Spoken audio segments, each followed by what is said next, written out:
चमक तुमसे पाते हैं चमकाने वाले, मेरा दिल भी चमका दे चमकाने वाले। चमक तुमसे पाते हैं चमकाने वाले, मेरा दिल भी चमका दे चमकाने वाले। बरसता नहीं देखा আবরে রহমত, বধু পরশি বরসানে বরসানে वाले।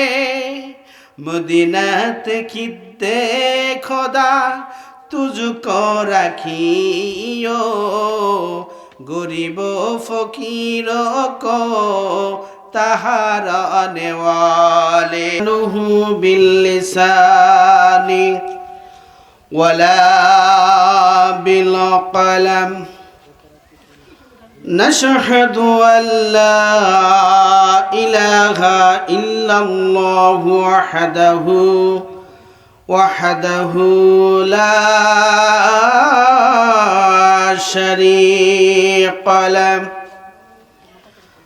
नशहदु अन्ना व सय्यदना व मौलाना व मुहम्मदन अब्दुहु व रसूलुहु الذي أرسله بالحق بشيرا ونذيرا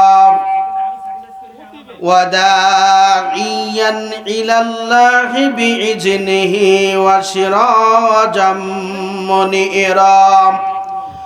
فقد قال الله تعالى في كلامه المجيد وفرقان حميد.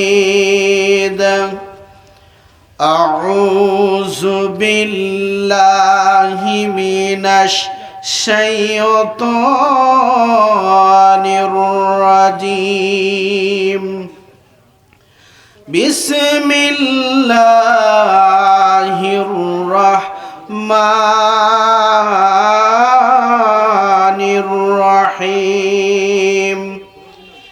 إن الله وملائكته يصلون على النبي يا أيها الذين آمنوا صلوا عليه وسلموا تسليما. اللهم صل على سيدنا চিনি বাদে একটা সা।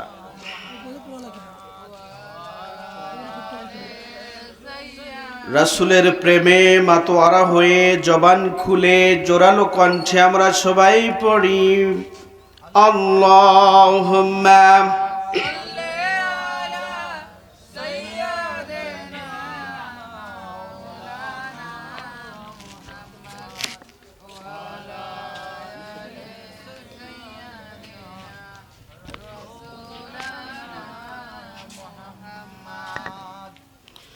হে রাসূল তুমি যে আমার হৃদয় বাগে বুলবুল, হে রাসূল তুমি যে আমার হৃদয় বাগে বুলবুল।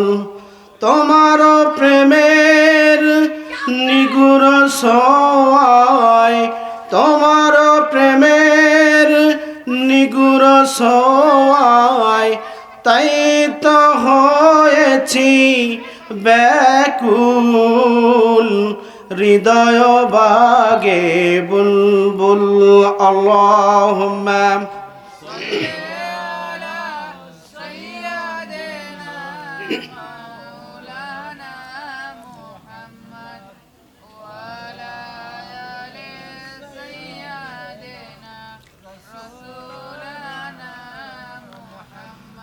মোহাম্মদ একটি নামে এত প্রেমের ঢল, মোহাম্মদ একটি নামে এত প্রেমের ঢল, জগৎ জুড়ে ভালোবাসা অবাক কোলাহল, মুহাম্মদ একটি নামে এত প্রেমের ঢল। আল্লাহুম্মা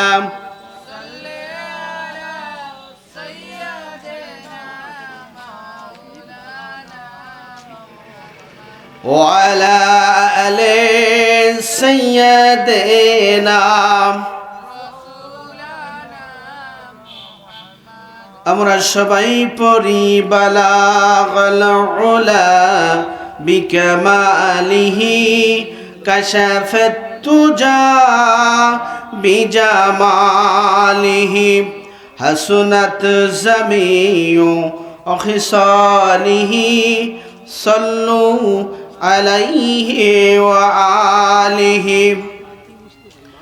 মুঝে কুছ মিলে না या मिले मोहम्मद मिले या नो शै किसे अल्लाह आना मिले बलागल उला बिकमालिही कशफत तुजा बिजमालिही हसनत ज़मीउ खिसालिही सल्लु अलैहि व आलिहि। अल्हम्दुलिल्लाह अल्हम्दुलिल्लाहि रब्बिल आलमीन अल्लज़ी शर्रफन नासा बिल कुरआनिल अज़ीम वस्सलातु वस्सलामु अला रसूलुल्लाहि सल्लल्लाहु अलैहि वसल्लम व खुलुकुल अज़ीम व काना खुलुकुल कुरआन व अला आलिहि व सहाबिहि अजमाइन ওয়াল্লাযী তাবিহুম বিল ইহসানিল ইয়াউমুদ্দিন সাদাকাল্লাহুল মাওলানাল আযীম। সম্মানিত উপস্থিতি, আল্লাহ সুবহানাহু ওয়া তাআলার প্রশংসা জ্ঞাপন করি যে আল্লাহ সুবহানাহু ওয়া তাআলা আমাদেরকে একটা মাহফিলে কিছু কথা বলা এবং শোনার তৌফিক এনায়েত করলেন। সেই মহান রবের প্রতি আমরা কালেমাতুশ শুকুর পড়ছি। সবাই বলি আলহামদুলিল্লাহ। আমরা সবাই পড়ি রব্বানা লাকাল হামদ হামদাম কাসীরান তাইয়্যিবান মুবারাকান ফি ইয়া রাব্বি লাকাল হামদু কামা ইয়ানবাগি লিজালালি ওয়াজহিকা ওয়া আযীমি সুলতানিক। আল্লাহ সুবহানাহু ওয়া তাআলার উপরে কালেমাতুশ শুকুর পড়লাম। স্মরণ করছি সেই সব আমাদের হযরত মুহাম্মদ রাসূলুল্লাহ সাল্লাল্লাহু আলাইহি সাল্লামের কথা। তার উপরে দরুদ পেশ করছি যেই নবী সৃষ্টির মধ্য দিয়ে আমরা এত সুন্দর মনোরম সুন্দর পরিবেশ পেয়েছি, সেই আহমদে মুস্তাফা মুহাম্মদে মুস্তাফা। সবাই বলি সাল্লাল্লাহু আলাইহি সাল্লাম।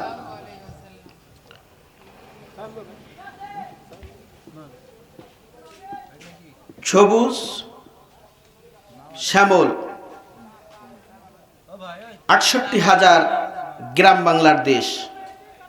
এই বাংলাদেশের অন্যতম জেলা পাবনা জেলা। এই জেলার অন্তর্গত ঈশ্বরদী থানার অন্যতম গ্রাম খয়েরদাইর পূর্বপাড়া বাইতুন নূর জামে মসজিদ কর্তৃক আয়োজিত আজকের এই একদিনব্যাপী তাফসিরুল কোরআন মাহফিল। উক্ত মাহফিলের সভাপতি জনাব আলহাজ আলাউদ্দিন মণ্ডল, আল্লাহ তাবারক তাআলা ওনাকে যেন হায়াতে তাইয়্যিবা, সিফায়ে কুল্লিয়া এবং আদেলা কামিলা দান করুক। সবাই বলে আমিন। আমার প্রিয় ভাইরা, এই মাহফিলটা আয়োজন করেছেন একটা লক্ষ্য উদ্দেশ্য আছে, তাই না? আমাকে দাওয়াত দিয়েছেন, এটাও লক্ষ্য উদ্দেশ্য আছে। পৃথিবীতে আমাদেরকে আল্লাহ রাব্বুল আলামিন প্রেরণ করেছেন, এটারও লক্ষ্য উদ্দেশ্য আছে, তাই না? আমার প্রিয় ভাইয়েরা, আল্লাহ সুবহানাহু ওয়া তাআলা পৃথিবীতে আমাদেরকে প্রেরণ করেছেন তার লক্ষ্য দিয়া, উদ্দেশ্য দিয়া। সূরাতুল মুমিনুনের 115 নম্বর আয়াতে আমাদেরকে স্মরণ করে দিচ্ছে, বান্দারে শোনো, আফাহাসিবতুম আন্নামা খলাকনাকুম আবাসাও ওয়া আন্নাকুম ইলাইনা লা তুরজাউন। আল্লাহু আকবার। আমার প্রিয় ভাইয়েরা, আল্লাহ রাব্বুল আলামিন বলছেন, বান্দারে শোনো, তোমাদেরকে পৃথিবীতে আমার একটা লক্ষ্য উদ্দেশ্য দিয়ে পৃথিবীতে প্রেরণ করেছি। আমার একটা লক্ষ্য আছে, উদ্দেশ্য আছে, এবং তোমরা আমার কাছে ফিরে আসতে হবে। কার কাছে ফিরে যেতে হবে? আল্লাহর কাছে ফিরে যেতে হবে। আল্লাহ রাব্বুল আলামিন বললেন, বান্দারে, আমার কাছে যদি ফিরে যেতে হয় তোমাদের কি করতে হবে শোনো, আমা খালাকুতুল জিন্না ওয়াল ইনসা ইল্লা লিয়াবুদুন। আল্লাহু আকবার। আমার প্রিয় ভাইয়েরা, আমাদেরকে মানুষ এবং জিন জাতিকে শুধুমাত্র কেবলমাত্র আল্লাহ রাব্বুল আলামিন তার ইবাদত করার জন্য সৃষ্টি করেছেন। চিল্লায় বলেন সুবহানাল্লাহ। কিন্তু আমরা ইবাদত করার জন্য সৃষ্টি করেছে, এই পৃথিবীর ভিতরে এসে আমরা বেমালুম ভুলে যাচ্ছি। আল্লাহ রাব্বুল আলামিন পবিত্র কোরআনে বলেন, বাল তুসিরুনাল হায়াতাদ দুনিয়া ওয়াল আখিরাতু খায়রু ওয়া আবকা। আল্লাহু আকবার। আল্লাহ রাব্বুল আলামিন বলছেন, বান্দারে শোনো, পৃথিবীর ভিতরে এসে পৃথিবীর রঙ্গমঞ্চে তোমরা অতি মাতামাতি করছো, অথচ পৃথিবী আখিরাতের তুলনায় কিছুই না। এটা হচ্ছে ছোট্ট একটা বস্তু, এটা ক্ষণস্থায়ী, চিরস্থায়ী না। পৃথিবীটা হচ্ছে একটা ছোট্ট একটা বস্তু, এটা ক্ষণস্থায়ী, চিরস্থায়ী না। আমার প্রিয় ভাইয়েরা, যদি চিরস্থায়ী না হয় তাহলে আমাদের কি করতে হবে বলেন তো? আখিরাতের প্রস্তুতিমূলক ইবাদত করতে হবে। কথা বলেন ঠিক কিনা?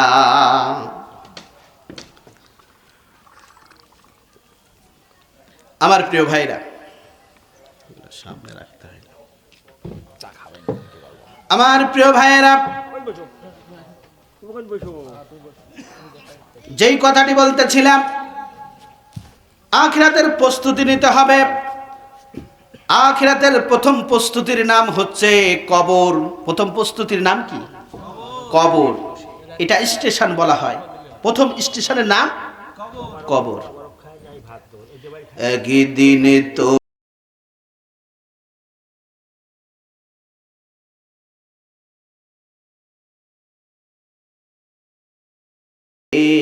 ইলাম, তৈরি থেকো, তৈরি রেখো কবরের মাল সামান, একদিনে তোমারই নাম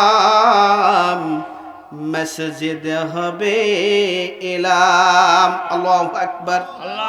আমার প্রিয় ভাইরা, যেই কথাটি আমি বলতেছিলাম, আখিরাতের প্রস্তুতি নিতে হবে। আখিরাতের প্রথম স্টেশনের নাম হচ্ছে কবর। এই কবরে কয়টি প্রশ্ন করা হবে? 3টা প্রশ্ন করা হবে। এই 3টা প্রশ্নের যারা অ্যানসার দিতে পারবেন, কবরটা আল্লাহ রাব্বুল আলামিন জান্নাতের বাগান বানিয়ে দিবে। কবরটাকে জান্নাতের সাথে সংযুক্ত করে দিবেন। কবরে জান্নাতি পোশাক পরিধান করিয়ে দিবেন। কবরের ভিতরে জান্নাতি ঘুম দান করে দিবেন। আর যদি এই 3টা প্রশ্নের অ্যানসার না দিতে পারেন, এই 3টা কি প্রশ্ন করা হবে আপনারা তো জানেন। কি প্রশ্ন বলেন তো?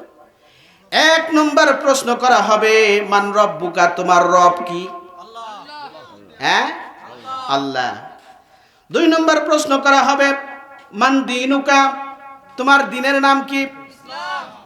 3 নম্বর প্রশ্ন করা হবে, মান নাবিউকা, তোমার নবীর নাম কি? এ তো দেখছি মুখস্থ আছে।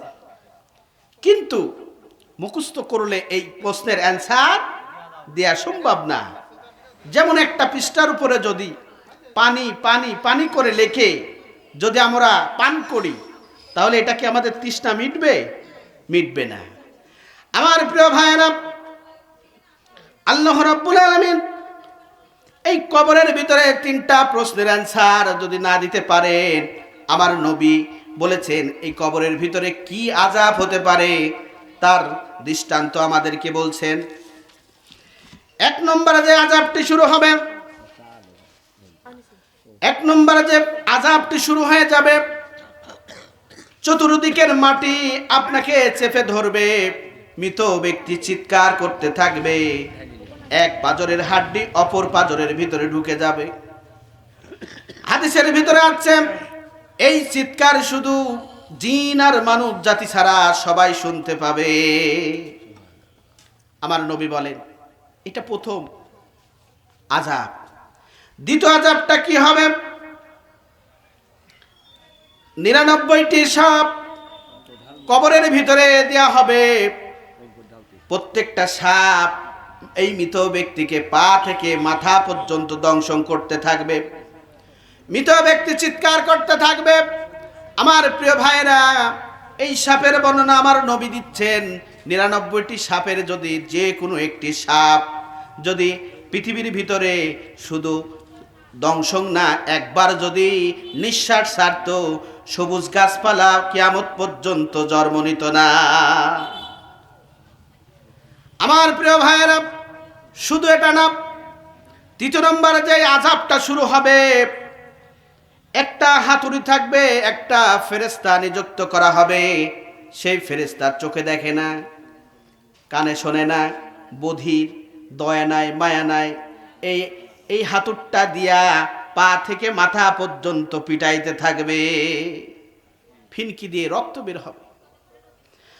আমার প্রিয় ভাইয়েরা, আমার নবী বলেন এই হাতুড়িটা যদি একবার উহুদ পাহাড়ের উপরে নিক্ষেপ করা হতো, উহুদ পাহাড় চূর্ণ বিচ্ছিন্ন হয়ে যেত।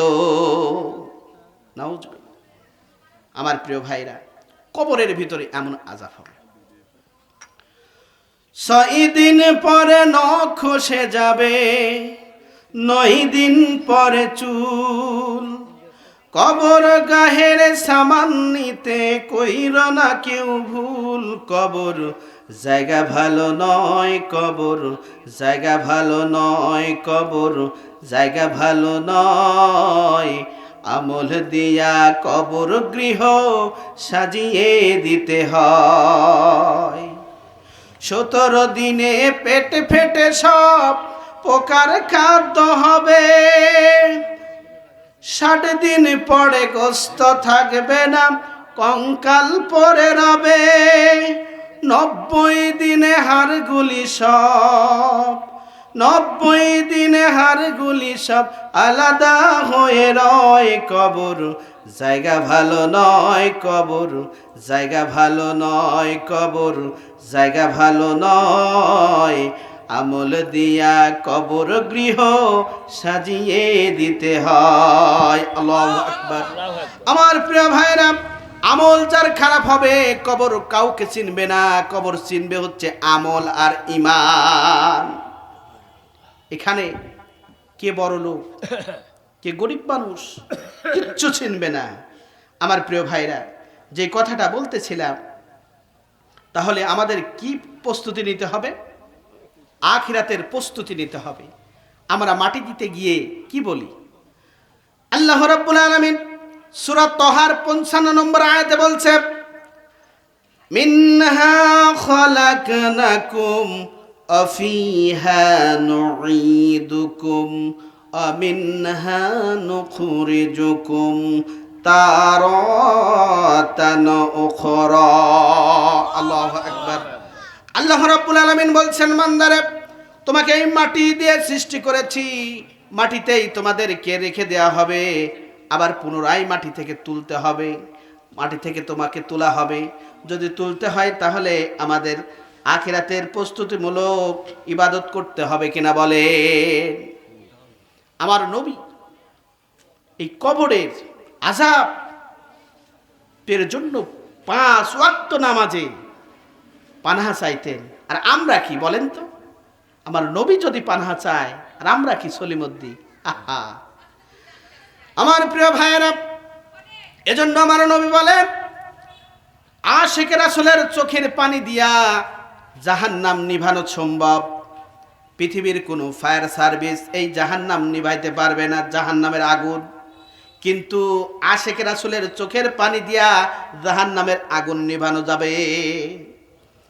এজন্য আমার নবী বলেন, তোমরা বেশি বেশি করে কাঁদো আর কম কম করে হাসো। কিন্তু আমরা আফসোস, আজকে পৃথিবীতে আমরা বেশি বেশি করে হাসি আর কাঁদি কম। কথা বলেন ঠিক কিনা? কাঁদলে লাভ আছে? কাঁদলে এই চোখের পানি দিয়া, আশিকে রাসূলের চোখের পানি দিয়া জাহান্নামের আগুন নিভানো সম্ভব। আমার প্রিয় ভাইয়েরা, সর্বশেষ জাহান্নাম থেকে জান্নাতে যাবে। হাদিসের ভিতরে পড়ে দেখেন, সর্বশেষ যে ব্যক্তি জাহান্নাম থেকে জান্নাতে যাবে, আল্লাহ রাব্বুল আলামিনের কাছে কাঁদতে থাকবে, ইয়া রাব্বুল আলামিন, জাহান্নামের আগুন আর সহ্য হয় না। আল্লাহ রাব্বুল আলামিন এক সময় তাকে মাফ করে দিবেন। সুবহানাল্লাহ। আল্লাহ রাব্বুল আলামিন মাফ করার পরে ফেরেশতাদেরকে বলবে, ও আমার ফেরেশতারে, আমার এই বান্দাটিকে জান্নাত আর জাহান্নামের মাঝখানে আরাফ নামে জায়গায় রেখে দাও।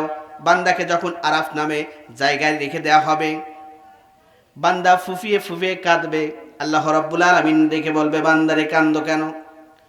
জাহান্নামের আগুন থেকে বাঁচার জন্য আবেদন করলে আমি আল্লাহ রাব্বুল আলামিন মাফ করে দিলাম, জান্নাত আর জাহান্নামের মাঝখানে আরাফ নামে স্থানে জায়গা করে দিলাম, এখন কেন কান্দো?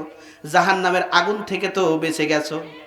এই বান্দাটি ফুপিয়ে ফুপিয়ে কাঁদবে আর বলবে, ইয়া রাব্বুল আলামিন, এখান থেকে জান্নাতের নাচ নিয়ামত দেখা যায়, জান্নাতের সুঘ্রাণ আমার নাকের মধ্যে আসতেছে। ইয়া রাব্বুল আলামিন, যদি দয়া করে মায়া করে একবার যদি জান্নাতের গেটের কাছে আমারে রেখে দিতা, আমি লুকিয়ে লুকিয়ে তাকিয়ে তাকিয়ে এই জান্নাতের দৃশ্যগুলো দেখতাম। আমার আল্লাহ রাব্বুল আলামিন ফেরেশতাদেরকে বলবেন, ও আমার ফেরেশতা, আমার এই বান্দাটিকে জান্নাতের গেটের কাছে রেখে দাও। জান্নাতের গেটের কাছে যখন রেখে দেওয়া হবে, বান্দাটি আরো জোরে চিৎকার করে কাঁদতে থাকবে। আল্লাহ রাব্বুল আলামিন বলবে, বান্দারে আরাফ নামে জায়গা করে দিলাম, সেখানেও কান্নাকাটি করলে, জান্নাতের গেটের কাছে আসতে চাইলেও এনে দিলাম, এখন কেন কান্দো? এইবার এই ব্যক্তিটি বলবে, ইয়া রাব্বুল আলামিন, এখন এই জন্য কাঁদি, আমার তো নসিবে নাই, কিসমতে নাই এই জান্নাতের ভিতরে যাওয়া। এই এখান থেকে দরজার কাছ থেকে কিছু পরিমাণ জান্নাতের নাজ নিয়ামত দেখা যায়। আয় রব্বুল আলামিন, ভালোভাবে দেখা যায় না। তুমি যত দয়া করে মায়া করে জাহান্নামের আগুন থেকে আমাকে বাইসা দিয়া জান্নাতের গেটের কাছে দাঁড় করায় দিয়েছো, ইয়া রব্বুল আলামিন, যদি একবার দয়া করে মায়া করে জান্নাতের মাঝখানে রেখে দিতা, তবে কথা দিলাম জান্নাতের কোনো নাজ নিয়ামত ছুঁইব না, খাইব না, ধরব না। কথা দিলাম ইয়া রব্বুল আলামিন, তোমার কোনো নাজ নিয়ামত আমি নষ্ট করব না, আমাকে যদি জান্নাতের মাঝখানে একবার দাঁড় করায় দিতা। আল্লাহ রাব্বুল আলামিন বললেন, ও আমার ফেরেশতারে, আমার এই ব্যক্তিটিকে জান্নাতের মাঝখানে রেখে দাও। জান্নাতের মাঝখানে যখন রেখে দেওয়া হবে, আমার নবী বলেন, এই ব্যক্তিটি আরো জোরে চিৎকার করে কাঁদতে থাকবে। এইবার আমার আল্লাহ রাব্বুল আলামিন বলবেন, বান্দারে জাহান্নামের আগুন থেকে বাঁচিয়ে দিলাম, জান্নাতের মাঝখানে রেখে দিলাম, জান্নাত আর জাহান্নামের আরাফ নামে স্থানে রেখে দিয়েছিলাম, সেখানেও কান্নাকাটি করলি, আবার গেটের কাছে রেখে দিলাম, এখানেও কান্নাকাটি করলি, আবার মাঝখানে আসতে চাইলি, আবার এনে দিলাম, তাও কান্নাকাটি করলি। ঘটনা কি হয়েছে রে বান্দা, বুঝিয়ে বলো। এইবার বান্দাটি বলবে, ইয়া রাব্বুল আলামিন, ইয়া রাব্বুল আলামিন, এই জান্নাত থেকে আর আমারে বের করে দিও না। আমার আল্লাহ রাব্বুল আলামিন বললেন, বান্দারে আমার জান্নাত কি তোর ভালো লেগে গেছে কিনা? এইবার বান্দাটি বলবে, ইয়া রাব্বুল আলামিন, কলেজা ঠান্ডা হয়ে গেছে, ভাবতেও পারি না জান্নাত এত সুন্দর, ভাবতেও পারি না জান্নাত এত সুন্দর। যদি ভাবতাম, হুজুররা বিভিন্ন ওয়াজ মাহফিলে বলেছে, আমরা বিশ্বাস করি নাই, যদি বুঝতে পারতাম জান্নাত এত সুন্দর, কোনো বাতিল সংগঠনের সাথে জড়াইতাম না, মিথ্যা কথা বলতাম না, পিতামাতার সঠিক হক আদায় করতাম, কোনো বাতিল সংগঠনের সাথে নিজেকে জড়াইতাম না, মদ খাইতাম না, ঘুষ খেতাম না, দুর্নীতি করতাম না। ইয়া রব্বুল আলামিন, আমার আল্লাহ রব্বুল আলামিন বলবেন, বান্দারে শোনো, আমার জান্নাত তোমার ভালো লেগে গেছে কিনা? এইবার বলবে কলিজা ঠান্ডা হয়ে গেছে ইয়া রব্বুল আলামিন। এইবার আমার আল্লাহ রব্বুল আলামিন বলবেন, বান্দারে শোনো, তোর জন্য একটা নয়, সুবহানাল্লাহ। তাহলে সর্বশেষে যে জাহান্নাম থেকে জান্নাতে যাবে তাকে কয়টা জান্নাত দেয়া হবে? পৃথিবীর সমপরিমাণ 10টা জান্নাত আল্লাহ রাব্বুল আলামিন তার আমল নামায় দিয়ে দিবেন। আমার প্রিয় ভাইরা, আল্লাহ রাব্বুল আলামিন যদি বান্দার প্রতি অধিক খুশি হয়ে যায় তাহলে সেই বান্দাকে কি দেয় জানেন? আমার প্রিয় ভাইরা, আল্লাহ রাব্বুল আলামিন যদি কোনো বান্দার প্রতি অধিক খুশি হয়ে যায় সেই বান্দাকে কয়েকটা জিনিস গিফট করে। শুনবেন, আমার নবী বলেন, 1 নম্বর, যে বান্দার প্রতি যদি আমার আল্লাহ রাব্বুল আলামিন খুশি হয়ে যায় সেই বান্দাকে রহমতের বাড়ি ধারা বর্ষণ করেন। সুবহানাল্লাহ। সাহাবীরা জিজ্ঞাসা করলেন, ইয়া রাসূলুল্লাহ, ইয়া হাবিবাল্লাহ, রহমতের বাড়ি ধারা কি? আমার নবী বলেন, সেই বান্দার উপরে রহমত আল্লাহ নাজিল করতেই থাকে যেমনি ভাবে পৃথিবীতে বৃষ্টি পড়ে। সুবহানাল্লাহ। সাহাবীরা জিজ্ঞাসা করলেন, ইয়া রাসূলুল্লাহ, ইয়া হাবিবাল্লাহ, বান্দার প্রতি যদি আল্লাহ আরো খুশি হয়ে যায় তাহলে কি করেন? আমার নবী বলেন, বান্দার প্রতি যদি আল্লাহ আরো খুশি হয়ে যান সেই বান্দার জন্য আল্লাহ রাব্বুল আলামিন জান্নাতে বালাখানা তৈরি করে দেয়। সুবহানাল্লাহ। সাহাবীরা জিজ্ঞাসা করলেন, ইয়া রাসূলুল্লাহ, বালাখানা এটা কেমন? আমার নবী বলেন, আমি যখন জান্নাতে পরিদর্শনে গিয়েছিলাম মিরাজে, ছোট্ট ছোট্ট ঘর থেকে সুন্দর সুন্দর গন্ধ ভেসে আসছে, সুঘ্রাণ ভেসে আসতেছে। আমি জিব্রাইলকে বললাম, ও জিব্রাইল, এই ছোট্ট ছোট্ট ঘরগুলা কি আর গন্ধ কেন ভেসে আসছে? এইবার জিব্রাইল আলাইহিস সালাম বলছেন, ইয়া রাসূলুল্লাহ, ইয়া হাবিবাল্লাহ, এই ঘরগুলা হচ্ছে আপনার ওই উম্মতের জন্য যেই উম্মত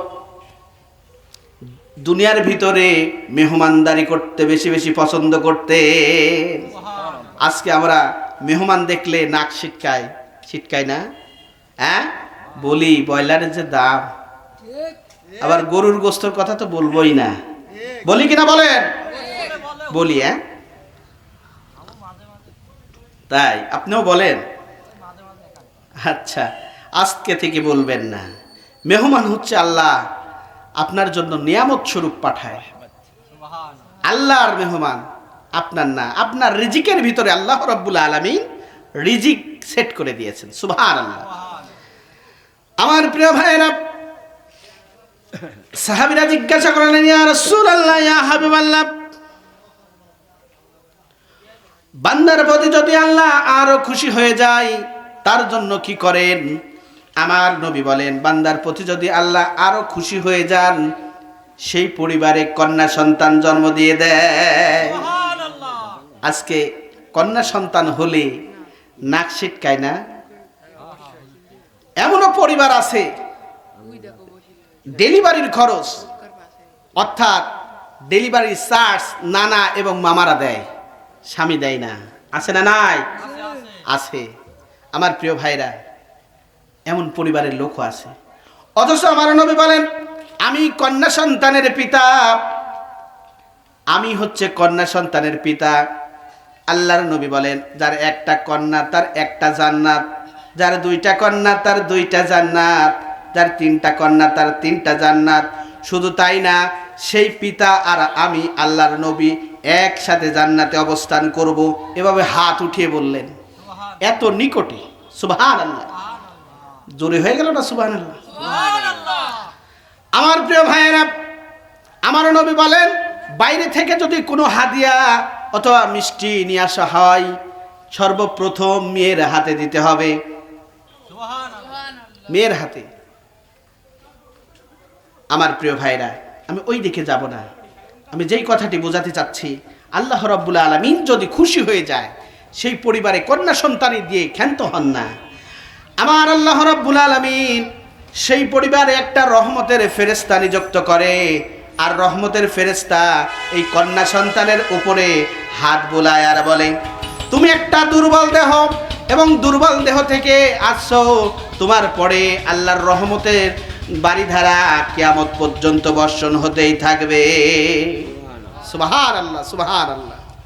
আমার প্রিয় ভাইরা, আমি মূল আলোচনার দিকে যাব। পৃথিবীতে যত নবী রাসূল আসছেন, এরা দিন কায়েম করার জন্য আসছেন। শুধু যদি সওয়াব কামাই করার জন্য পৃথিবীতে নবী রাসূল আসতেন, তাহলে বাইতুল্লাহর ভিতরে 1 রাকাত নামাজ পড়লে, হাজী সাহেব আসেন, বাইতুল্লাহর ভিতরে 1 রাকাত নামাজ পড়লে 1 লক্ষ রাকাতের সওয়াব আল্লাহ রাব্বুল আলামিন দেন। সুবহানাল্লাহ। তারপরে মসজিদে নববীর ভিতরে 1 রাকাত নামাজ পড়লে কি 50,000 রাকাত সওয়াব আল্লাহ রাব্বুল আলামিন দান করেন। যদি সওয়াব কামাই করার জন্য আসতেন, তাহলে প্রত্যেকটা নবী পৃথিবীতে আসার পরে মসজিদের এক কোনায় 1 বস্তা চাল আর 1 বস্তা ডাল নিয়ে রান্না বান্না করে খেত। কি দরকার ছিল তায়েফের ময়দানে গিয়ে মার খাওয়া, মক্কা থেকে মদিনায় হিজরত করা, উহুদের ময়দানে গিয়ে দন্দর মুবারক শহীদ করা? কি দরকার ছিল শিবে আবু তালেবে 2.5 থেকে 3 বছর জেল খাটা? কোনো দরকার ছিল? দরকার ছিল না। আমার নবী শিবে আবু তালেবে 2.5 থেকে 3 বছর জেল খেটেছেন। জেল খাটার কারণে তাকে সংযোগ বিচ্ছিন্ন করা হয়েছিল, তার সাথে বৈদ্যুতিক সংযোগ ছিল না। তাকে কি করা হতো? খাবার যখন ফুরিয়ে গেল, আমার নবী দুবলা অর্থাৎ বাবলা গাছের পাতা এবং দুবলা চাবিয়ে চাবিয়ে খেয়েছেন। যখন বাবলা গাছের পাতা ফুরিয়ে গেলেন, তখন বাবলা গাছের বাকল চিবিয়ে চিবিয়ে খেয়েছেন। বাকল যখন ফুরিয়ে গেল, মৃত প্রাণীর হাড্ডি চেটে চেটে খেয়েছেন।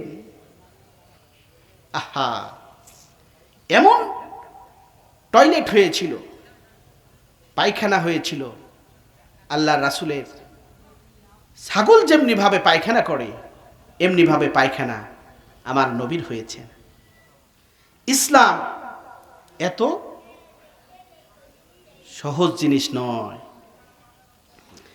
শিবে আবু তালিব সে কি কারাগার, কাটলো সেথাই শিবে আবু তালিব সে কি কারাগার, কাটলো সেথাই তোমার বহুদিন হলো পার।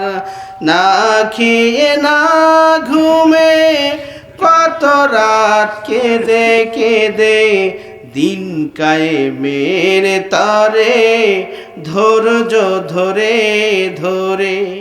হে রাসূল এসে গেল বদর উহুদ খন্দক পরীক্ষা, জানমাল দিয়ে পাশ হলো সকল পরীক্ষা। অবশেষে হয়ে গেল দিন কায়েমের বিজয় তরি। রাসূল আমার বলে দিলেন, খৈরুল কুরুনি করনি আল্লাহুম্মা।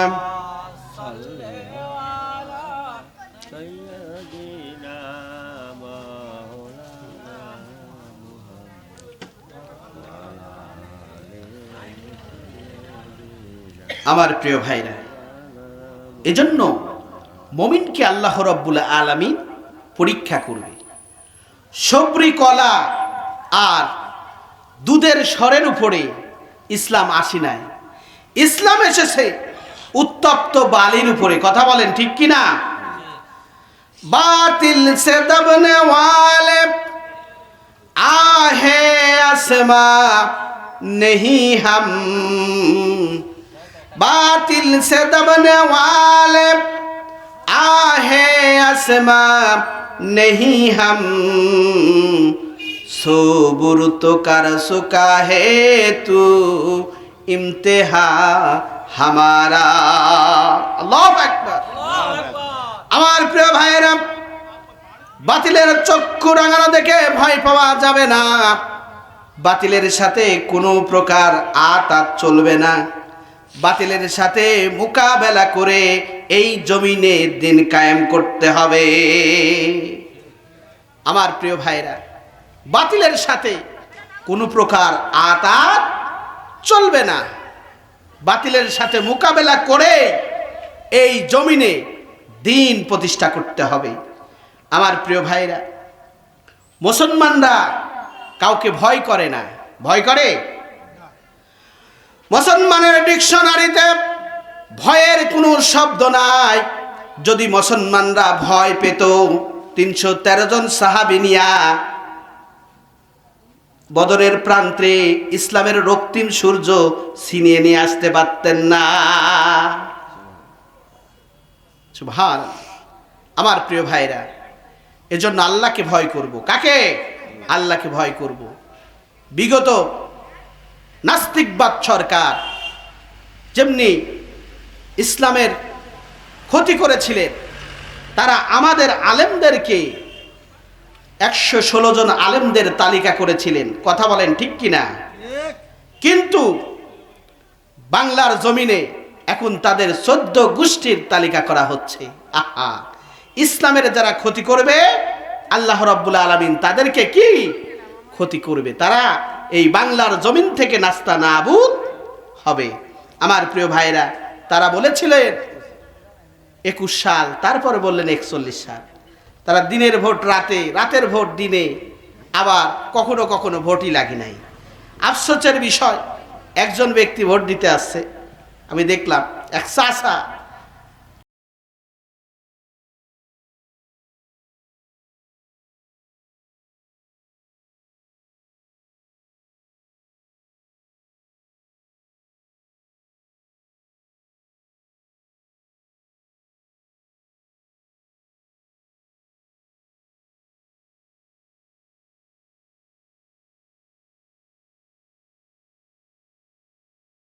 আবার ভোট হয়ে গেছে।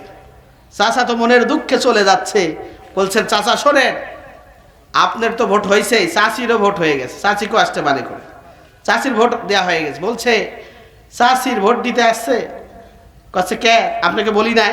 চাচা চাচির সাথে কি দ্বন্দ্ব হয়েছে কিনা? উনি বললেন না তো, তোমার চাচি তো 6 মাস আগেই মারা গেছে। চাচি ভোট দিতে আসলো কিন্তু আমার সাথে দেখা করলো না। আমার প্রিয় ভাইরা, আমি যেই কথাটা বলতেছিলাম, মৃত ব্যক্তিরও ভোট হয়ে গেছে। এইভাবে মানুষকে বোকা বানিয়ে ইসলামকে নিয়ে খেলা করছিলেন, ইসলামের রজ্জুকে নিভিয়ে দেওয়ার জন্য চেষ্টা করেছিলেন। আল্লাহ রাব্বুল আলামিন পবিত্র কোরআনে বলেন, ওয়াতাসিমু বিহাবলিল্লাহি জামিআও ওয়া লা তাফাররিকু, তোমরা আল্লাহর রজ্জুকে ধীরভাবে আঁকড়ে ধরো এবং পরস্পর বিচ্ছিন্ন হয় না। সম্মানিত উপস্থিতি, আমরা যারা ইসলামের পথে থাকতে চাই, যারা ইসলামের পথে থাকবে, তাদের উপরে বাধা আসবে, জেল হবে, জুলুম হবে, হামলা মামলার শিকার হবে। এটা দেখে ভয় পাওয়া যাবে না, ভয় করতে হবে আল্লাহকে। আমার প্রিয় ভাইয়েরা, শহীদ তিতুমীর যেমন বাঁশের কেল্লা স্থাপন করেছিলেন, প্রয়োজনে বাংলার মুসলিম তাওহীদি জনতাকে নিয়ে লাশের কেল্লা উপহার দেব, তবু এই বাংলার জমিনে কোনো মুরদাদ এবং মুশরিকদের এজেন্ডা বাস্তবায়ন করতে দেয়া হবে না, হবে না, হবে না। কথা বলেন ঠিক কিনা? ভয় পান? ভয় করতে হবে আল্লাহ রাব্বুল আলামিনকে। মানুষকে ভয় করা হারাম। আমার প্রিয় ভাইয়েরা, ভয়ের দিন চলে গেছে। আমার প্রিয় ভাইয়েরা, যেই কথাটা বলতেছিলাম, আল্লাহ রাব্বুল আলামিনকে ভয় করব।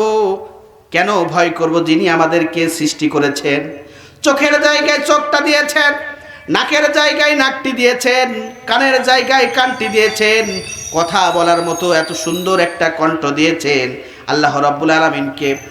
এবং শুধু তাই না, মাথার রগ ভিন্ন, নাকের রগ ভিন্ন, চোখের রগ ভিন্ন, শ্বাসনালী আলাদা, খাদ্যনালী আলাদা, রক্তনালী আলাদা, এত সুন্দর করে সৃষ্টি করেছেন আমার আল্লাহ রাব্বুল আলামিন। বলেন ফাবিআইয়ি আলাই রাব্বিকুমা তুকাজ্জিবান। হে আমার বান্দারা, তোমরা আমার কোন কোন নিয়ামতকে অস্বীকার করবে? কোনো নিয়ামতকে অস্বীকার করা যাবে না। আমরা শুধু আল্লাহ রাব্বুল আলামিনকে ভয় করব না, তিনি সাবার মালিকও একমাত্র আল্লাহ। আল্লাহর কাছে চাইতে হবে, কোনো পীর সাহেবের কাছে নয়, কোনো খাজা বাবার কাছে নয়, কোনো গাজা বাবার কাছে নয়, কোনো ন্যাংটা বাবার কাছে নয়, শুধুমাত্র কেবলমাত্র আল্লাহ রাব্বুল আলামিন এর কাছে চাইতে হবে। কি আল্লাহর কাছে চাইবেন না? মানুষের কাছে চাবেন? খাজা বাবার কাছে গিয়ে বলে, খাজা বাবা আমাকে একটা ছেলে দাও, দিতে পারবে? আমার প্রিয় ভাইরা, আমার এক হুজুরের কাছে একজন মুরিদ এসে বলতেছে, হুজুর আমাকে একটু দেখেন, আমাকে একটু দেখেন। হুজুর এক পর্যায়ে রেগে গেছে, বলতেছে 1000 পাওয়ারের চশমা ব্যবহার করে আমি নিজেই নিজেকে দেখতে পারি না, তোমাকে কি দেখবো? তুই আল্লাহর কাছে চাইতে পারিস না? কথা বলেন ঠিক কি না আমার প্রিয় ভাইরা? কিন্তু আমরা চাই, আমাদের আমল এমন। দেখেন, ঝড়ের সময় বলি আল্লাহ বাঁচাও, আল্লাহ বাঁচাও, আল্লাহ বাঁচাও। ঝড় চলে গেলে খুঁটিটা লাসায় আর বলি যাক এ যাত্রা বেঁচে গেলাম, খুঁটিটা ভালো ছিল বিধায়। ঈমান এনে ফেলি খুঁটির উপরে। কথা বলেন ঠিক কি না আমার প্রিয় ভাইরা? খুঁটির উপরে ঈমান আনা যাবে না। আমরা আল্লাহ রাব্বুল আলামিনকে ভালোবাসবো, আল্লাহ রাব্বুল আলামিনের উপর ঈমান আনবো। আমার প্রিয় ভাইরা, ঈমান এনেছিল কেমনে? হযরতে মুসাব রাদিয়াল্লাহু তাআলা নূর কথা যদি আমরা চিন্তা করি, সাহাবী আজবাইনদের যদি ইতিহাস যদি আপনাদের কাছে বলি, হযরতে মুসাব রাদিয়াল্লাহু তাআলা এত বড় লোকের সন্তান ছিলেন, যেই মুসাব রাদিয়াল্লাহু তাআলা একদিন যেই মাথার হেলমেটটা ব্যবহার করতেন, পরের দিন আর সেই হেলমেটটা ব্যবহার করতেন না। যেই জামাটা একদিন ব্যবহার করতেন, পরের দিন আর সেই জামাটা ব্যবহার করতেন না। সেই প্যান্টটা একদিন পরতেন, সেই প্যান্টটা আর পরের দিন পরতেন না। যেই জুতাটা ব্যবহার করতেন, সেই জুতাটা আর কোনোদিন ব্যবহার করতেন না। শুধু তাই না, যে স্যান্ডটা ব্যবহার করতেন, মদিনার রাস্তা দিয়া হেঁটে যেতেন, 7 দিন পর্যন্ত গন্ধ ছড়াতো। সুবহানাল্লাহ! এত বড় লোকের সন্তান ছিলেন হযরতে মুসআব রাদিয়াল্লাহু তাআলা। ভরা টকবকে যুবক ছিলেন, 18 বছরের যুবক। কি 18 বছরের যুবক হযরতে মুসআব রাদিয়াল্লাহু তাআলা।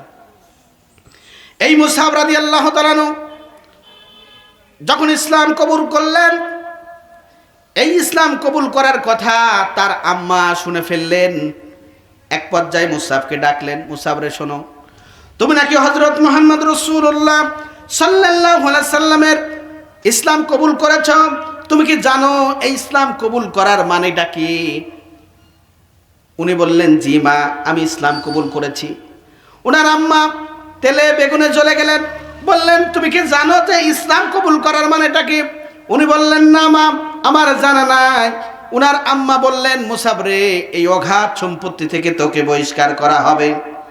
আমার এই মুসাব রাদিয়াল্লাহু তাআলা বললেন, মা, তুমি যদি আমার এক হাতে চন্দ্র দাও আর এক হাতে যদি সূর্য এনে দাও, রাসূল সাল্লাল্লাহু আলাইহি সাল্লামের ধর্ম থেকে কিঞ্চিত পরিমাণ পিছপা হব না।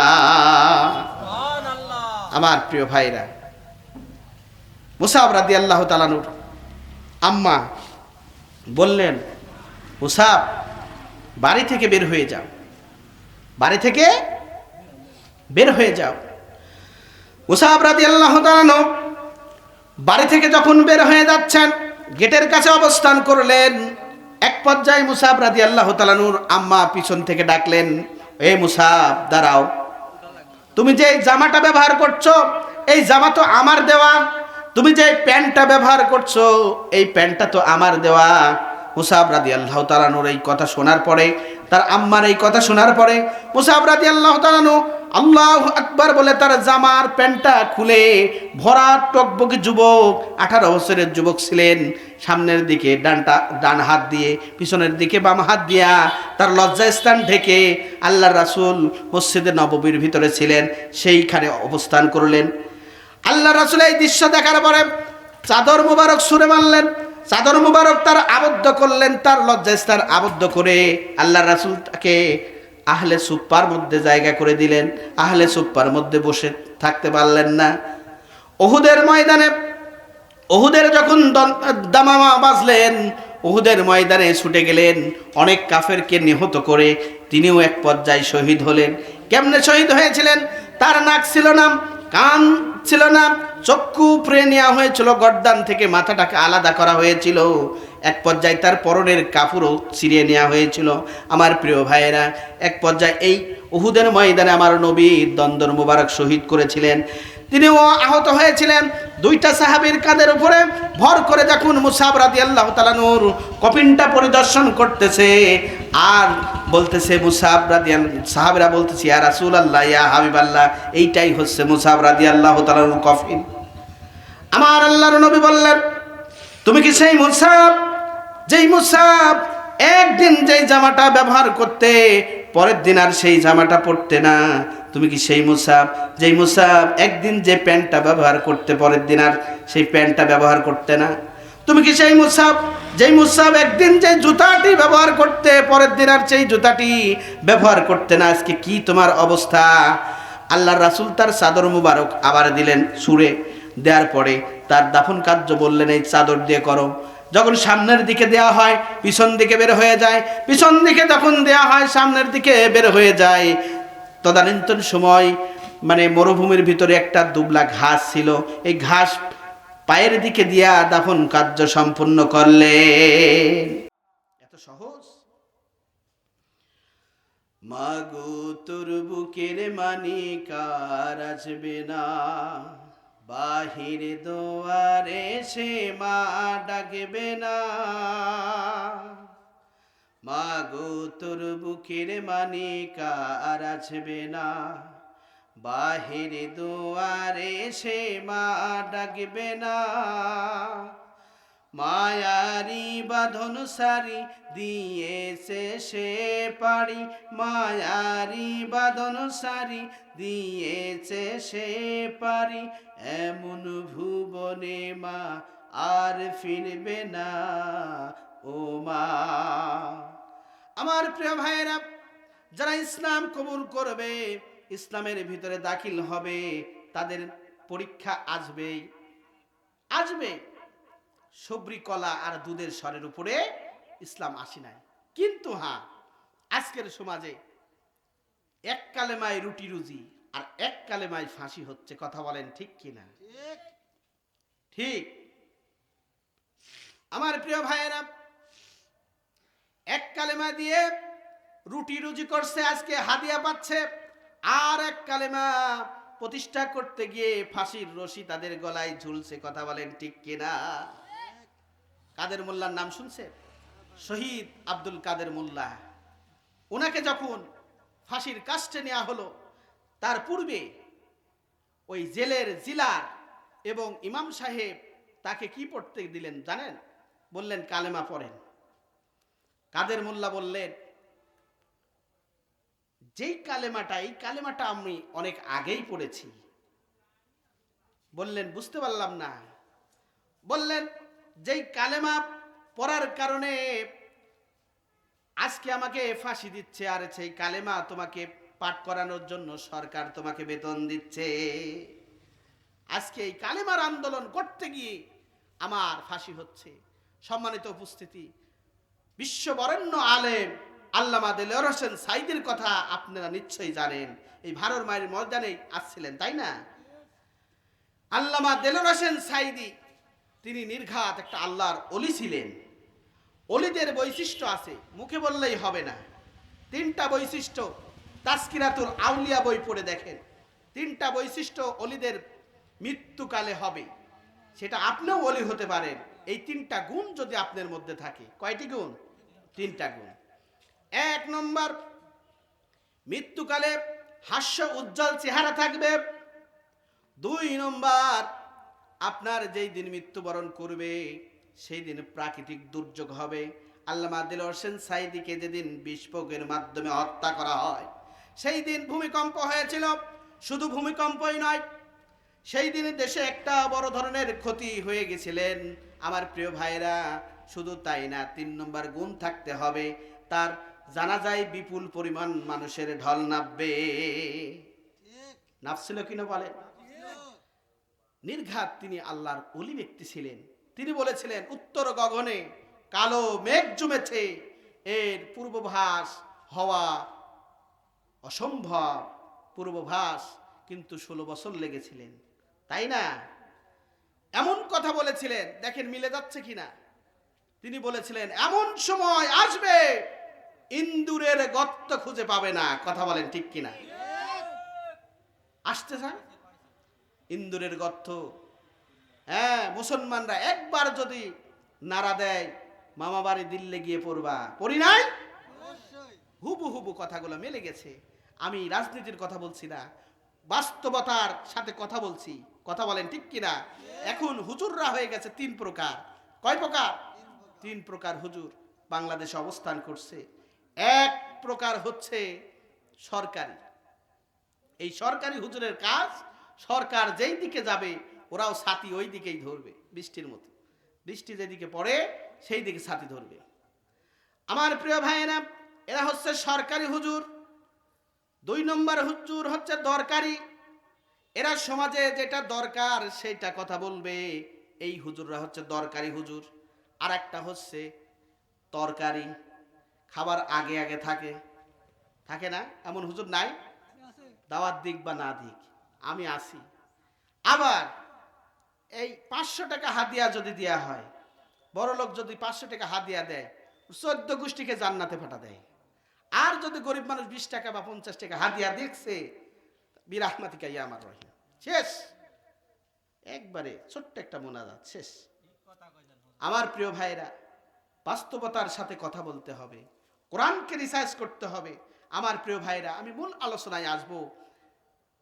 আল্লাহ রাব্বুল আলামিন সূরা সফের 13 নম্বর আয়াতে আমাদেরকে বলছে, বান্দারে শোনো, উখরা তুহিব্বুনাহা নাসরুম মিনাল্লাহি ওয়া ফাতুহুন করিব ওয়াবাশশিরিল মুমিনিন। আল্লাহু আকবার।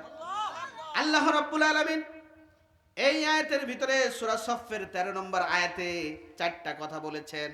1 নম্বর হচ্ছে অউখরিতু হিব্বুনাহা, আমি তোমাদেরকে দান করব, আমি তোমাদেরকে গিফট করব। আমি তোমাদেরকে গিফট করব, দান করব। আল্লাহ রাব্বুল আলামিন কি দান করবেন? আল্লাহ রাব্বুল আলামিন বলছেন, নাসরুম মিনাল্লাহ, আমার সাহায্য দান করব। চিল্লায় বলি সুবহানাল্লাহ। আল্লাহ রাব্বুল আলামিন বলছে, আমি সাহায্য দান করব। এই সাহায্যটা কতদূর ফাঁকে?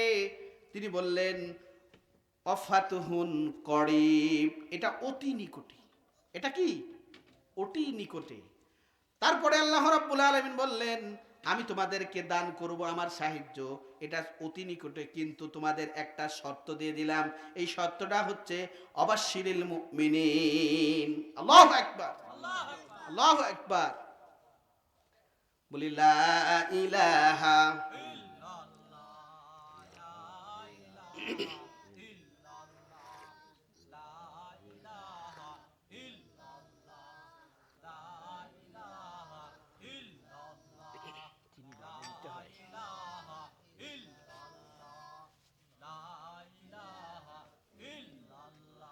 লা ইলাহা ইল্লাল্লাহু মুহাম্মাদুর রাসূলুল্লাহ।